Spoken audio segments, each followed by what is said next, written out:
জানাচ্ছি। বন্দে মাতরম।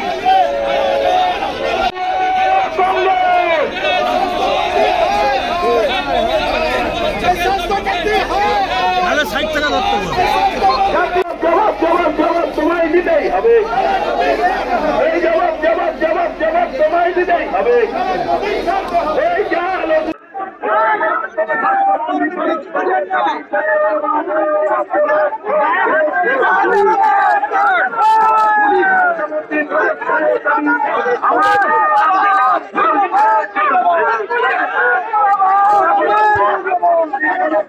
মেদিনীপুর হাসপাতালে পশুর মৃত্যু হলো কেন? মুখ্যমন্ত্রী জবাব দেন।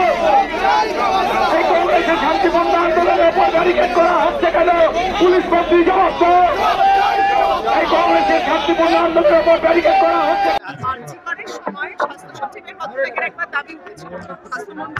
फिर मैं बोल रहा हूँ आरजीकर से, फिर मैं बोल रहा हूँ आरजीकर से। अच्छा আমি বলছি আরজিকর থেকে কোনো শিক্ষা এরা নিচ্ছে পরিণামে আজকে মেদিনীপুরে এই ঘটনা ঘটে। আমি চিন্তিত যে চিফ মিনিস্টারের কোনো সময় স্যালাইন প্রয়োজন হলে এইরকম ভয়ানক স্যালাইন যদি যায় কি অবস্থা হবে। পশ্চিমবাংলার প্রত্যেকটি বাড়িতে বাড়িতে আজকে যে মেডিসিন আছে ওষুধ দোকানে আছে সেগুলো সব জালি মেডিসিন কিনা কেউ জানে না।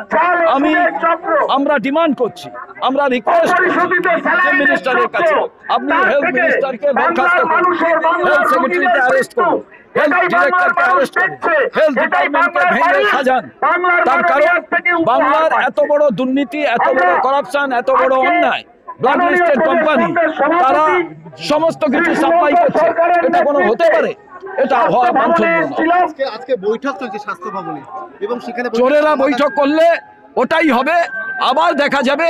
এই তো আমাদের যে স্বাস্থ্য বিভাগ প্রদেশ কংগ্রেসের, ঠিক আছে, মেডিকেল সেল, তার চেয়ারম্যান ডক্টর তাপস ফ্রান্সিস বিশ্বাস সবিস্তারে বলতে পারবে। চোরেরা মিটিং করলে আরো চুরির প্ল্যান হয়, নাহলে আরজিকর থেকে এরা শিক্ষা নিতে পারতেন, আরজিকর থেকে শিক্ষা নেন না। অধিকার এক বিন্দু থাকার